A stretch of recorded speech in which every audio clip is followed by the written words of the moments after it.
नमस्कार दोस्तों। आज का टॉपिक जो हम डिस्कस करने वाले हैं, जिसके ऊपर हम संज्ञान लेने वाले हैं, वो है सर क्रीक विवाद। कुछ दिनों से अखबारों में, हमारे न्यूज़ चैनल्स पे बना हुआ है। इस विवाद की जड़ें करीब-करीब 100 साल पीछे तक जाती हैं और कहा जाता है ये पहला विवाद है जो कि इंडिपेंडेंट भारत, स्वतंत्र भारत और पाकिस्तान के बीच में आया था। और ये उन कई सारे विवादों के बीच में इकलौता ऐसा विवाद है जिसे कहा जाता है जिसको सुलझाना बहुत आसान है। परंतु कश्मीर जैसे और राजस्थान जैसे जो बड़े मुद्दे हैं, कश्मीर जैसे, राजस्थान जैसे, और जो कि हमारे सिंधु सिंधु नदी के आसपास जो मुद्दे रहते हैं, उनके कारण से ये छोटा सा मुद्दा कहीं दबा रह जाता है। लेकिन वर्तमान परिप्रेक्ष्य में क्या हुआ कि जब हमारे अपने रक्षा मंत्री जी कच्छ गए, उन्होंने एक भाषण दिया, एक अभिव्यक्ति करी कि किसी भी तरीके का मिस एडवेंचर या फिर किसी भी तरीके का दुस्साहस अगर पाकिस्तान की तरफ से सर सर क्रीक के ऊपर हुआ, तो तो भारत उसका जवाब निष्ठापूर्ण देगा और इतना देगा जो कि विध्वंसक रहेगा पाकिस्तान के लिए। अब जानते हैं ये क्या है, सर क्रीक है क्या? जैसा कि मैंने कहा कि हमें बाकी सारे मुद्दों के बारे में तो मालूम है। कश्मीर का हो गया, सिंधु घाटी का हो गया, आपका सिंधु नदी का हो गया, ये तो अखबार में बने ही रहते हैं।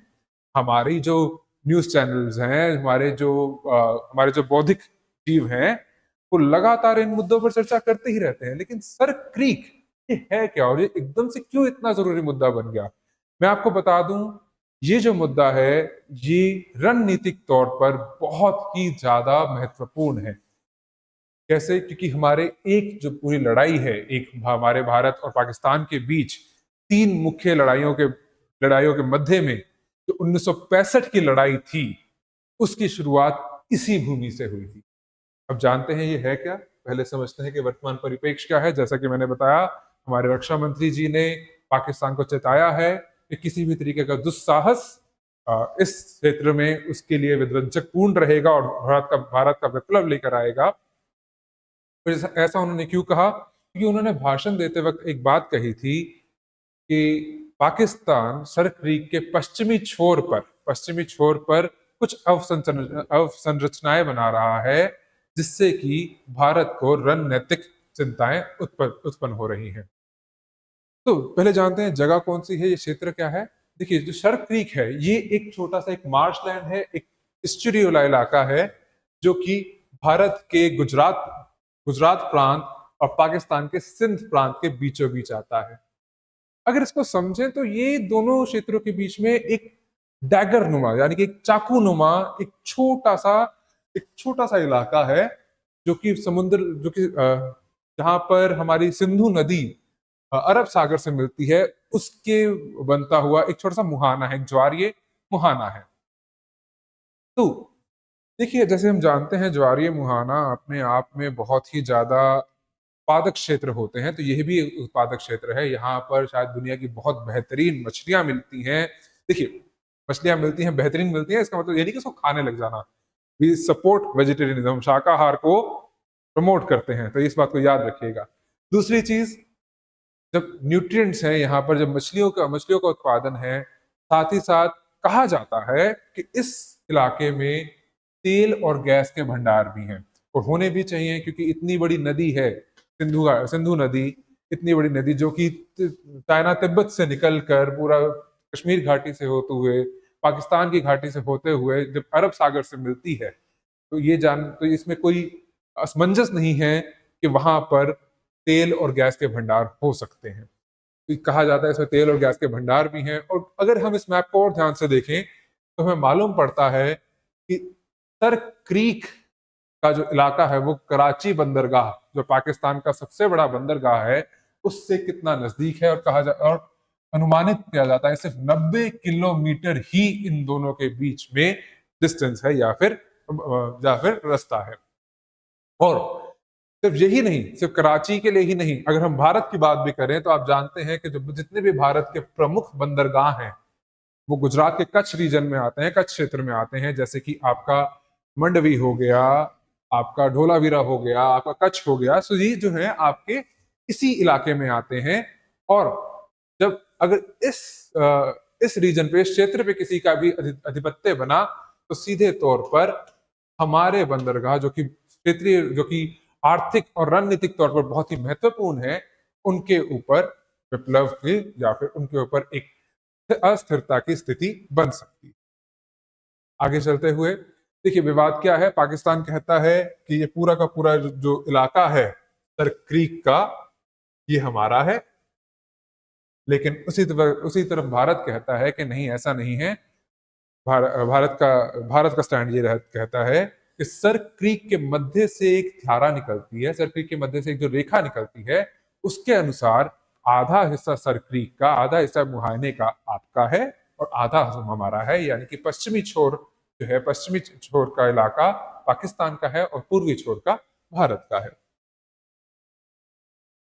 ये देखिए, अब ये देख पा रहे हैं किस तरीके से हमारे देश की जो है नेशनल बाउंड्री है, ये भारत और पाकिस्तान के बीच में। और ये जो इलाका है, ये कच्छ का इलाका है। कच्छ जिसका रन ऑफ कच्छ जिसको हम जानते हैं, 90% भारत के पास है और 10% जो है, जो कि उत्तरी छोर पर जो है वो पाकिस्तान के पास है। तो उत्तरी छोर वाला इलाका है, उत्तरी छोर वाला इलाका है, वो करीब करीब सर क्रीक के मुंह से, सर क्रीक के मुंह के पास से डिवाइड होता है। सर क्रीक के मुंह के पास से जो रेखा निकलती है, जो कि हमारे 24वें अकांश के साथ साथ निकलती है, समांतरित है 24वें अकांश से, उसके साथ निकलती हुई रेखा से ये हमारा कच्छ जो है पाकिस्तान और भारत के बीच में बढ़ता है। और वहां से ही सर क्रीक जो है आगे बढ़ता है। जो आप हरी लाइन देख रहे हैं, वो वो रेखा है जिसपे पाकिस्तान अपना आधिपत्य कहता है कि जो हमारी अंतरराष्ट्रीय सीमा है भारत और पाकिस्तान के बीच में, वह इस हरी लाइन के समांतरित है।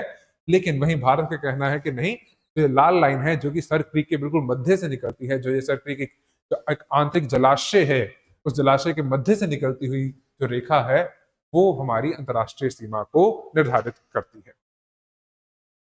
देखते हैं इस विवाद का इतिहास। देखिए, इस विवाद का इतिहास बहुत ही रोचक है। शायद ही कोई ऐसा इतिहास होगा जिसके अंदर इतनी ज्यादा संवेदनाएं होंगी। बाकी कश्मीर का विवाद हम सब जानते हैं कि राजा हरि सिंह का किस तरीके से उन्होंने अधीनता पत्र पे दस्तखत किए, किस तरीके से पाकिस्तान की सेना ने कार्यवाही करी और किस तरीके से एक धोखाधड़ी के चलते काफी ज्यादा हिस्सा हमारे देश का, कश्मीर का जो है, पाकिस्तान के आज भी कब्जे में है। लेकिन सर क्रीक का विवाद भी कोई कम रोचक नहीं है। इसकी इसकी परछाइयां हमें औपनिवेशिक काल, जो ब्रिटिश औपनिवेशिक काल था भारत के लिए, वहां उसमें दिखती हैं। आगे आते आते रजवाड़ों के बीच में एक द्वंद्व की स्थिति देखने को मिलती है इस बारे में। फिर आते हैं 1965 की जंग। 1965 की जंग में तो ये बहुत ही बड़ा मुद्दा था, ताशकंद समझौते में भी इसका जिक्र हुआ था और कहा जाता है कि शास्त्री जी के द्वारा कुछ इसके ऊपर निर्णय लिया गया था, परंतु उसी रात शास्त्री जी की आकस्मिक मृत्यु के कारण हमें इसके बारे में ज्यादा मालूम अब नहीं है। जो समझौता हुआ, शायद वो जनरल अयूब खान, जो कि उस समय पाकिस्तान के मिलिट्री जनरल थे, मिलिट्री डिक्टेटर थे, उनके बीच में और शास्त्री जी के बीच में ही रह गया। फिर आगे चलते चलते हमें 1999 कारगिल युद्ध में भी इसका जिक्र मिलता है। 2005-6 जबकि हमारे देश और पाकिस्तान के बीच में संबंध काफी बेहतरीन थे आज के मुकाबले, और पहले जितना इतिहास रहा है, तब भी इसको सुलझाने के लिए प्रयत्न किए गए। यहाँ तक कि जब ये फैसला आने को हुआ, उसी समय जनरल मुशर्रफ, जो उस समय के तानाशाह थे पाकिस्तान के, उनको इस्तीफा तक देना पड़ गया। और 2011 में जब फिर से ये मुद्दा सामने आया और एक तरफ से सुलह की ओर बढ़ा, तब भी हमने देखा कि उस समय की जो सत्ताधार पक्ष थे हमारी तरफ से, वहां की उनकी तरफ से एक छोटा सा पीछे हटते हुए हमने उनको देखा। और आज के समय में जब ऑपरेशन सिंदूर और भारत और पाकिस्तान के संबंध बिल्कुल ही निचतम स्तर पर पहुंच गए हैं, तो ये मुद्दा फिर से उठ रहा है। तो जानते हैं इसका इतिहास क्या था। देखिए, ये इस विवाद की शुरुआत भारत और पाकिस्तान के बीच में नहीं, दो राष्ट्रों के बीच में नहीं है, पर हाँ, इसकी शुरुआत अंतरराष्ट्रीय ही थी एक तरीके से। क्योंकि जब पूरा भारतीय उपमहाद्वीप एक झंडे के अंतर्गत आता था, एक ही देश का हिस्सा हुआ करता था, तब भी आपको याद था हमारे यहाँ रजवाड़े हुआ करते थे। तो रजवाड़े थे, उनकी सीमाएं थी, उनके अलग अलग आधिपत्य का क्षेत्र था। उस आधिपत्य के क्षेत्र में ये जो इलाका है, ये उस समय के कच्छ रजवाड़े, आज के कच्छ रजवाड़े और सिंध के राजा के बीच में एक विवाद के तौर पर सामने आया। और विवाद किस चीज पर था? विवाद था वहां उस इलाके में फैली खूब सारी ईंधन की लकड़ी के ऊपर। देखना चाहते थे कौन किसके हिस्से में कितनी लकड़ी आती है। गौरतलब है ये दोनों ही जो औपनिवेशिक ब्रिटिश सरकार थी उसके अंतर्गत आते थे, दोनों ही संप्रभु नहीं थे। तो बॉम्बे प्रेसिडेंसी जो यानी कि आज के समय का महाराष्ट्र स्टेट, महाराष्ट्र, गुजरात और सिंध, ये तीनों ही इलाके बॉम्बे प्रेसिडेंसी कहलाए जाते थे। बॉम्बे प्रेसिडेंसी के जो गवर्नर थे, जिनका नाम था सर क्रीक, उन्होंने इन दोनों की मध्यस्थता करी। राव ऑफ कच्छ और अमीर ऑफ सिंध, कच्छ के राव और सिंध के अमीर के बीच में एक संधि करी, एक मध्यस्थता करी, और यह फैसला किया गया कि जो सर क्रीक का हिस्सा है, जो सर क्रीक का जलाशय है, वो उसकी जो सीमा है वो पूर्वी छोर पर है।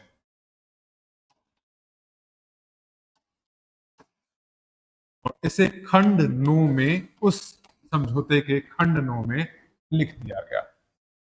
जिसके पूर्वी छोर पर है उसके खंड 9 में लिख दिया गया।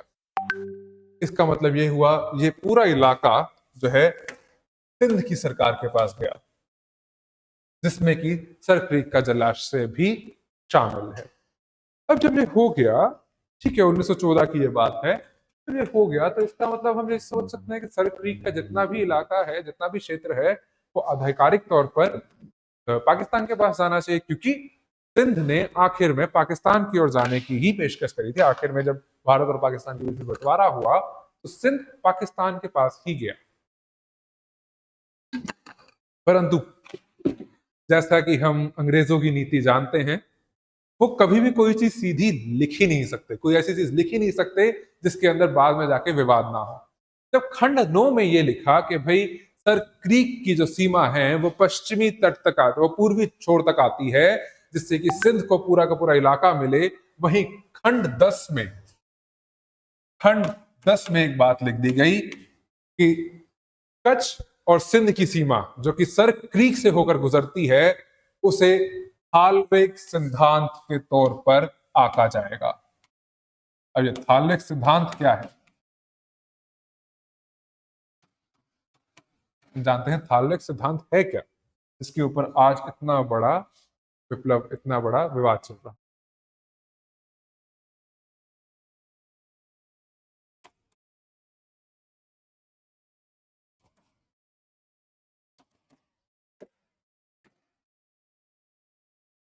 देखिए, थालवेग सिद्धांत एक अंतरराष्ट्रीय सीमा विवादों को सुलझाने के लिए एक सिद्धांत है। इसके अंतर्गत कहा जाता है कि अगर कोई आंतरिक जलाशय जो है किसी दो भूमिगत इकाइयों के बीच में आता है, चाहे वह संप्रभु राष्ट्र हो या कोई राज्य हो, किन्हीं दो भूमिगत इकाइयों के बीच में आता है, तो उसकी सीमा का निर्धारण उस रेखा से होगा जो कि उस जलाशय के सबसे ज्यादा नौगम्य का मतलब होता है नेविगेबल, जहां से नौका निकाली जा सके। जो उस रेखा से, यानी कि जो जलाशय का वो हिस्सा जहां से एक नौका को आसानी से निकाला जा सकता है, जहां पे वो नौका आसानी से तैर सकती है, उस इलाके के भूमध्य से जो रेखा निर्धारित होगी, जो रेखा उसके अंदर से गुजरेगी, उसे हम दोनों भू इकाइयों के बीच में सीमा के तौर पे मानेंगे। ये थालवेग सिद्धांत कहता है।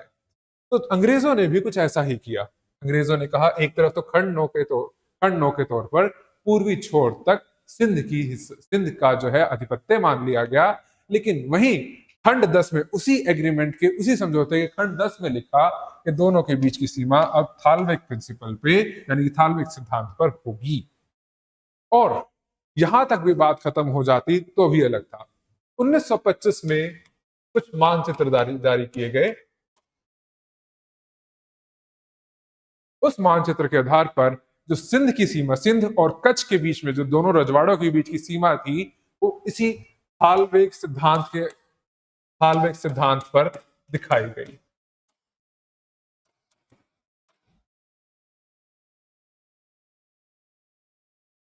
देखिए किस तरह की विडंबना अंग्रेज हमारे लिए छोड़ गए। समझिएगा कि एक तरफ तो उन्होंने सर क्रीक का आधिपत्य सिंध के आमिर को दे दिया, दूसरी तरफ जो मानचित्र जारी किया, उस मानचित्र में इन्होंने थालवेक प्रिंसिपल का इस्तेमाल करते हुए सिंध सिंध और कच्छ के भी बिल्कुल मध्य में, सिंध और कच्छ के बिल्कुल मध्य में जो सर क्रीक मौजूद है, उसको दो हिस्सों में बराबर से दोनों को बांट दिया गया। जब ये बात तब तक सामने नहीं आई जब तक कि ये दोनों रजवाड़े ब्रिटिश के अधीन थे, लेकिन जब ये दोनों रजवाड़े आजाद हुए और भारत और पाकिस्तान दो अलग संप्रभु राष्ट्र बन कर आए, और कमाल की बात है, जब जो अमीर और सिंध के अमीर थे उन्होंने पाकिस्तान की तरफ जाने का फैसला लिया और कच्छ के राव ने भारत की तरफ जाने का फैसला लिया, तब यह एक सीमा विवाद मुद्दा बन के सामने आया। हालांकि इस सीमा विवाद पे खास चर्चा हुई नहीं, जितना कश्मीर, हैदराबाद, जूनागढ़ को ये महत्व मिला, इसको नहीं मिला, इस विवाद को नहीं मिला। शायद दोनों सत्ताओं के पास और जरूरी काम थे, या फिर एक और पहलू देखें, कच्छ का इलाका। कच्छ का इलाका भी कौन सा? रण का इलाका। जो रेड क्लिफ लाइन, जो कि आज भारत और पाकिस्तान के बीच में अंतरराष्ट्रीय सीमा को परिभाषित करती है, उसकी जो जो रेखा है वो रन पर आकर रुक जाती है, वो रन के करीब नहीं आती। एक विडंबना छोड़ के सर ब्रिटिश हमारे लिए कि रन का क्या किया जाए। पाकिस्तान का मानना था कि भाई ये जो रन है, ये अपने आप में एक नो मैन्स लैंड है, ये किसी का हिस्सा नहीं है, और अगर कुछ हिस्सा होता भी है तो आधा हिस्सा हमारा है, आधा हिस्सा भारत का। यानी कि सर क्रीक तो छोड़ो, वो तो रन पर अपना अधिकार जमा रहे थे। तभी 1947 से 1965 के बीच में, इस 18 साल में, हमें किसी भी तरीके का विवाद या किसी भी तरीके का समझौता या पहल इस विवाद के लिए, सर क्रीक विवाद के लिए नहीं मिलती। कच्छ जो था दोनों ही देशों के लिए एक महत्वपूर्ण हिस्सा बना हुआ था, और कोई भी बात शुरू होती तो कच्छ से होती या रण से होती। गत वर्ष आया 1965। 1965 जिस तरह हम जानते हैं कि पाकिस्तान ने घुसपैठ शुरू करी, कुछ वैसा ही जैसे 1948 में उन्होंने किया था, उसी तर्ज पर घुसपैठ शुरू करी, लेकिन जवाबी कार्रवाई में भारतीय सेनाओं ने पाकिस्तान के पूरे पश्चिमी छोर पर आक्रमण बोल दिया, और यहां तक कि हमने लाहौर को तीनों तरफ घेर भी लिया। लेकिन थोड़ा सा पीछे जाते हैं। इस लड़ाई की शुरुआत हुई थी इसी रण से। रण में कैसे? उस समय पाकिस्तान को नए नए टैंक मिले थे, भारी भरकम टैंक मिले थे अमेरिका से। उन्होंने ये टैंक जो है भेज दिए रण क्षेत्र में। यहाँ पे रण क्षेत्र दो हैं, एक रण क्षेत्र जहां पे लड़ाई होती है, और एक रण क्षेत्र जो कि आज भारत का स्वाभिमान है, गुजरात का स्वाभिमान है, रण ऑफ कच्छ। रण के क्षेत्र में इन्होंने टैंक भेज दिए अपने। भारत की सेना ने भी उनको रोकने का प्रयत्न किया, लेकिन एक समझदारी दिखाते हुए अपने कोई भी टैंक, ज्यादा टैंक, कोई भी तो नहीं कह सकते, ज्यादातर टैंक उस इलाके में नहीं। हालांकि जो पाकिस्तानी सरकार थी, उन्होंने जरूर काफी बड़ी यूनिट भेजी थी, पर हम लोगों ने ज्यादा यूनिट नहीं लगाई। शायद हम लोग जानते थे, या फिर इसके बीच में इस मंशा हम लोग समझते थे कि मंशा को हम समझते थे कि हो सकता है पाकिस्तान जो है भारत का ध्यान भटकाना चाहता हो और कश्मीर घाटी पर फिर से एक हमला करना चाहता हो। इस समय पे अगर हमने अपनी जो यूनिट्स हैं, जो आर्मी है, रण के क्षेत्र में भेज दी, तो कहीं हमारा ध्यान वहां हट ना जाए और कश्मीर पर एक हमला ना हो जाए। और कुछ कुछ वैसा ही हुआ। ये उस समय की भारत की जो सत्ता थी, भारत के सत्ताधिकार लोग थे, शायद उनकी दूरदर्शिता को दिखाता है कि उन्होंने किसी छोटे से कि छोटे से विवाद की तरफ आगे नहीं बढ़े, उसको वहीं तक रोका और ज्यादातर अपने संसाधन है उस तरफ नहीं। खैर, हालांकि जब ये दोनों सेनाएं आमने सामने आई 1965 की जंग से पहले, तो अंतर्राष्ट्रीय मध्यस्थता के कारण दोनों ही सेनाओं में किसी भी तरीके का विप्लव नहीं। ये बात सत्य है कि इस क्षेत्र में किसी भी तरीके का विप्लव नहीं हुआ अंतर्राष्ट्रीय मध्यस्थता की वजह से, और कहा गया कि इस मुद्दे का फैसला एक ट्रिब्यूनल से किया जाएगा, एक ट्रिब्यूनल से किया जाएगा। खैर, वो ट्रिब्यूनल बैठा, लेकिन इससे पहले वो अपनी कोई ऑर्डर जारी करता, कोई अपना निर्देश देता, 1965 की जंग हुई। हालांकि रन से शुरू होनी थी, लेकिन रन में शुरू ना होकर दोनों की तरफ से ही एक परिपक्वता दिखी, भारत की तरफ से परिपक्वता दिखी, और 1965 की जंग इस रन के सामने थोड़ी सी बड़ी पड़ गई, थोड़ा सा उसको ओवर पावर कर लिया। 1965 की जंग हुई, ट्रिब्यूनल पे अब फैसला नहीं ले सकता था। हालांकि जंग खत्म हुई, भारत की उसमें काफी काफी हिस्सों पर भारत ने कब्जा किया पाकिस्तान के, तो पाकिस्तान के पास वो बार्गेनिंग पावर थी थोड़ी सी, वो खत्म होती थी।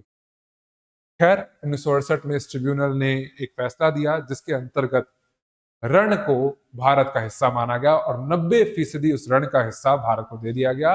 10% उत्तरी छोर पर जो 10% रण था वो पाकिस्तान को भी दिया गया, ताकि वह भी वंचित ना रहे और कुछ रणनीतिक हिस्सा उसके पास रहे।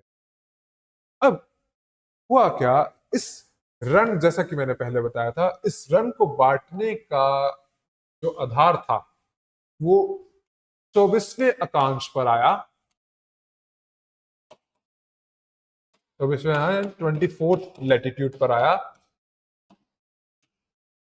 जो कि बिल्कुल ही सर क्रीक के सिर के ऊपर से गुजरती थी। तो सर क्रीक के सिर के ऊपर से गुजरती थी। कच्छ हमने डिवाइड कर लिया, रन के बारे में फैसला हो गया, इसके बारे में फैसला नहीं हो। इसका आधार रखा गया कि जो सर क्रीक का हिस्सा है, ये दोनों देश आपस में ही सुलटा लेंगे, अपने आप ही एक ट्रिब्यूनल के द्वारा सुलटाया जाएगा, जो ट्रिब्यूनल आज तक बैठा ही नहीं। ये मुद्दा वहीं पहुंच गया। अब भारत का मानना था कि इसके मध्य से हमारी सीमा गुजरती है, लेकिन पाकिस्तान का मानना है कि पश्चिमी छोर, उसके पश्चिमी छोर या भारत के पूर्वी छोर से गुजरती है। तो ये इस विवाद की मुख्य धारा थी।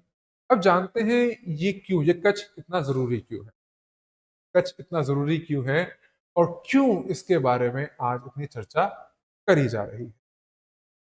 देखिए, जैसे कि मैंने पहले बताया कि एक रणनीतिक महत्व है। सर क्रीक का जो रास्ता है, सर क्रीक जो कराची बंदरगाह का रास्ता है, वो सर क्रीक से होकर गुजरता है, और दोनों के बीच कुछ 90 किलोमीटर की भी दूरी नहीं है।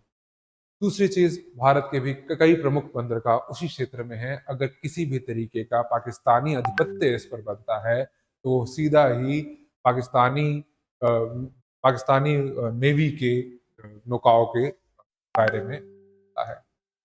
दूसरी चीज, एक सुरक्षा महत्व है। याद होगा 2008 के मुंबई हमले के लिए जो आतंकवादियों ने एक भारतीय मछुआरों की नौका को पकड़ा था, वो सर क्रीक जैसे ही एक विवादित इलाके से आई थी। विवादित इलाके में उसको पकड़ा था, क्योंकि विवादित इलाकों में क्या होता है कि दोनों तरफ से ही जो हमारी सेना होती है, जो नौसेना होती है, उसका प्रबलता थोड़ी कमजोर रहती है। तो उस प्रबलता, तो इसी कारण से सर क्रीक का अपने आधिपत्य में रहना बहुत जरूरी है। और एक चीज और देखिए, अगर सर क्रीक का हिस्सा पाकिस्तान को मिलता है, तो जो हमारा बफर है, जो जो मध्यस्थता करता हुआ एक हमारा जलाशय है, वह खत्म हो जाएगा, और पाकिस्तान की सेना और नौसेना की जो पहुंच है, वो बिल्कुल हमारे पश्चिमी छोर तक पहुंच जाएगी। इसीलिए इसका सुरक्षा महत्व बहुत है, साथ ही साथ इसका आर्थिक महत्व है। जैसा कि मैंने बताया, यह एक बहुत ही ज्यादा उत्पादकता वाला क्षेत्र है, जहाँ पर बेहतरीन मछलियाँ, बेहतरीन प्रॉन्स मिलते हैं, और यहाँ पे मछुआरों का आवागमन लगा रहता है। आपको ये जानकर असमंजस से नहीं होना चाहिए कि जितने ज्यादातर अनधिकारित रूप से जो मछुआरे भारत और पाकिस्तान के बीच में पकड़े जाते हैं, वह इसी क्षेत्र से आते हैं। इस बात का भी ध्यान रखिएगा। इसके साथ साथ एक बहुत ही जरूरी जो पहलू है वो है समुद्री क्षेत्र का। हम जानते हैं कि जो समुद्री क्षेत्र या फिर एक्सक्लूसिव इकोनॉमिक जोन यानी कि विशेष आर्थिक क्षेत्र, एक किसी से देश का विशेष आर्थिक क्षेत्र जो है उसके तट से 200 नॉटिकल माइल्स 200 नॉटिकल मील्स तक आका जाता है। अगर इस सर क्रीक का विवाद किसी के भी हक में जाता है, किसी भी देश के हक में जाता है, तो ये सीधा सीधा प्रभाव डालेगा इस एक्सक्लूसिव इकोनॉमिक जोन के आंकलन में। और यह, जैसे कि मैंने बताया, एक बहुत ही ज्यादा उत्पादकता वाला क्षेत्र है, जहां पर शायद तेल और गैस के भंडार का मिलना भी बहुत ज्यादा संभावित है। साथ ही साथ अगर हम भारत के पश्चिमी छोर की बात करें या फिर इंडियन सब कॉन्टिनेंट के जो है पश्चिमी छोर की बात करें, इसके अंदर कॉन्टिनेंटल शेल्फ होती है। कॉन्टिनेंटल शेल्फ यानी कि देखिए, जहां पर हमारा देश का छोर खत्म हो जाता है वहीं तक भूमि भी खत्म नहीं होती है। भूमि थोड़ी थोड़ी नीचे जाते हुए कॉन्टिनेंटल स्लोप के फॉर्म में काफी हद तक समुद्र की तरफ जाती है। उस पर किसी भी देश का पूरा आधिपत्य रहता है, वो उसकी संप्रभुता के अंतर्गत आता है। अगर हम इसको आंके तो कॉन्टिनेंटल शेल्फ जो है भारत के पश्चिमी छोर पर काफी गहरी है, काफी ज्यादा दूरी तक जाती है, काफी लंबी है। तो यानी कि अगर सर क्रीक का हिस्सा किसी भी देश के आधिपत्य में गया तो उसके पास सिर्फ एक्सक्लूसिव इकोनॉमिक जोन के साथ साथ कॉन्टिनेंटल शेल्फ का इलाका भी काफी हद तक उसके पास पहुंच जाएगा। इसीलिए इसका जो है समुद्री क्षेत्र की तरफ से इसका आंकलन भी बहुत जरूरी है। साथ ही सो अब देखते हैं क्या है स्थिति। देखो, इस विवाद को सुलझाने के लिए कई सारे ट्रिब्यूनल बिठाए गए, कई बारी वार्ता हुई, जिसमें से आखिरी वार्ता तो 2011 में हुई थी। सबसे महत्वपूर्ण बात जानने की यहाँ है कि जो 2011 में कहते हैं काफी हद तक यह मामला सुलझ चुका था। तब हमारे जो प्रधानमंत्री थे वो प्रधानमंत्री डॉक्टर मनमोहन सिंह थे। और ये उन कुछ क्षणों में से है, उन कुछ विडंबित क्षणों में से है जहां पर पाकिस्तान में मिलिट्री सत्ता ना होकर एक सिविलियन गवर्नमेंट, एक जनता, एक डेमोक्रेसी, एक जमहूरियत का माहौल था। जमहूरियत यानी कि डेमोक्रेसी, पाकिस्तान में डेमोक्रेसी को जमहूरियत कहते हैं, जमहूरियत का माहौल था। आपको याद होगा जो आसिफ अली जरदारी, जो कि बेनजीर भुट्टो के पति थे, वो उस समय पाकिस्तान में एक सिविलियन गवर्नमेंट चला रहे थे, मिलिट्री गवर्नमेंट को हटा दिया गया था। तो एक समय ऐसा था जब दोनों ही तरफ से शायद एक पहल हुई कि इसको सुलटा लिया जाए। उस समय जो गुजरात के मुख्यमंत्री थे, जो कि आज हमारे देश के प्रधानमंत्री हैं, उन्होंने एक चिट्ठी लिखी हमारी वो केंद्रीय सरकार को। ये कहा गया कि हम किसी भी तरीके से सर क्रीक का कोई भी हिस्सा जो है पाकिस्तान को देना नहीं अफोर्ड कर सकते। कारण यहाँ पर जो है काफी सारा गैस और ईंधन का भंडार है। साथ ही साथ ये गुजरात की अपनी अपनी सिक्योरिटी के लिए बहुत जरूरी है। और तीसरी चीज, यह जो इलाका है ये रण में रहने वाले लोगों के लिए एक कहीं ना कहीं भावनात्मक असर रखता है। इसीलिए किसी भी तरीके से सर क्रीक के किसी भी हिस्से को पाकिस्तान की ओर देना भारत के लिए रणनीतिक, आर्थिक और सामाजिक तौर पर विकटता पैदा कर सकता है। तो यह मुद्दा वहीं खत्म हो गया। आगे चल के आज जब हम ऑपरेशन सिंदूर के दौर में आ चुके हैं, इस समय पर शायद इसको सुलझाना बहुत ही मुश्किल रहेगा। तो यह है कुछ परिप्रेक्ष्य हैं इस मुद्दे के। उम्मीद है आपको पसंद आया होगा। अगर पसंद आया तो हमारे साथ जुड़े रहिए। हमारी कोशिश रहेगी कि हम लोग रोज आपको किसी ना किसी मुद्दे पर एक चर्चा बनाए रखें। और अगर आप चाहें तो ये चर्चा को आप लाइव भी सुन सकते हैं हमारी क्लासरूम में आकर। आपको हमारा पता मालूम है, बाकी सारा लिंक जो है, बाकी सारी डिटेल्स आपको इस बॉक्स में मिल जाएंगी। पीपीटी भी उसी और नोट्स भी इसी में डाले जाएंगे। कल तक के लिए शुक्रिया और जल्द मिलते हैं।